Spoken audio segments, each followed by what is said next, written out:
저희를 믿고 찾아와준 의뢰인들에게 후회하지 않도록 만들어드리고 싶다라는 게 목표입니다.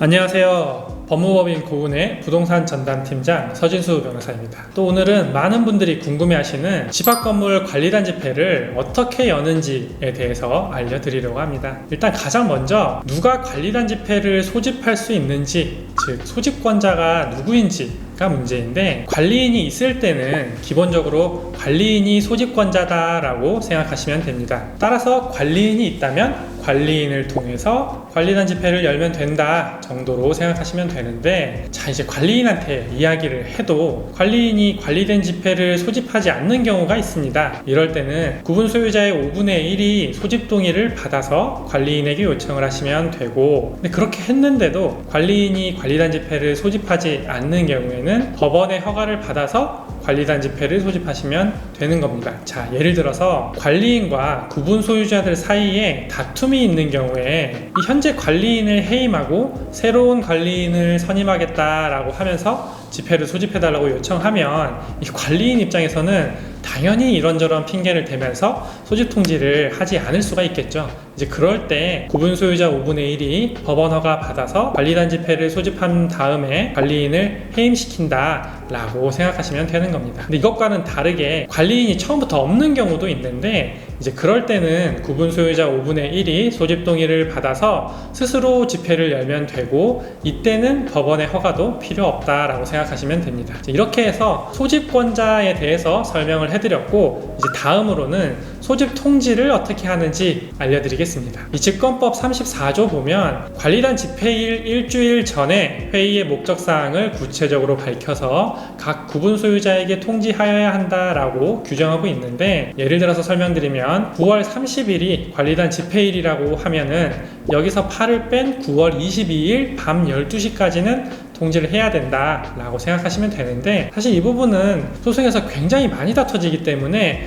딱 그렇게 일주일 전에 맞춰서 통지하는 건 좀 위험하고, 며칠 전에 조금 여유있게 통지를 하시는 게 좋겠다라고 설명을 해드리겠습니다. 그리고 통지하여야 한다라는 말이 그날까지 구분 소유자들에게 도달이 되어야 한다라는 말인지, 그냥 그날까지 발신만 하면 된다라는 말인지도 많이 궁금해 하시는데, 이 부분은 법원이 발신주의를 택하고 있다라고 이해하시면 되고, 그래서 그날까지 보내기만 하면 된다 정도로 이해하시면 되겠습니다. 근데 다만 이 부분도 누구에게 어디로 발신하였는지가 사실 실무상 많이 다퉈지기 때문에 준비를 좀 잘 하셔야 되는데, 기본적으로는 법에 구분 소유자가 통지 장소를 제출한 경우에는 그 장소로 발송하면 되고, 제출하지 않았으면 구분 소유자가 소유하고 있는 전유 부분이 있는 장소로 발송하면 된다라고 규정을 하고 있습니다. 그러니까 건물에 각 호실로 발송을 하셔도 되는 건데, 이제 실무적으로는 등기부상 주소지를 다 떼서 주소지로 소집통지서를 보내는 경우도 사실 많기 때문에 그런 방식으로 하셔도 되고,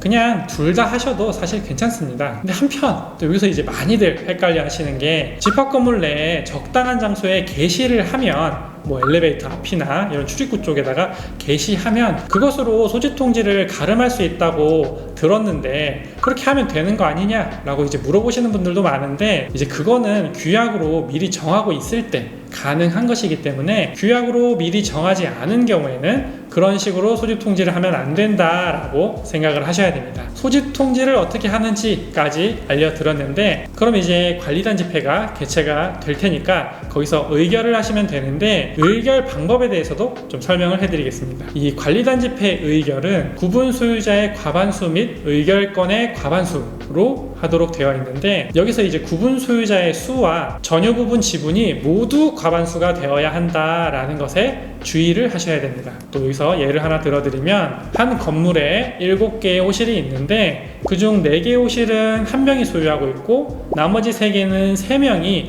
1개씩 소유하고 있다라고 한번 생각을 해보시면, 구분 소유자의 과반수라고 하면 이 사람 숫자 머릿수인 4명의 과반수인 3명 이어야 된다는 거고, 전유 지분의 과반수는 7개 호실 중에 4개 호실이면 되는 겁니다.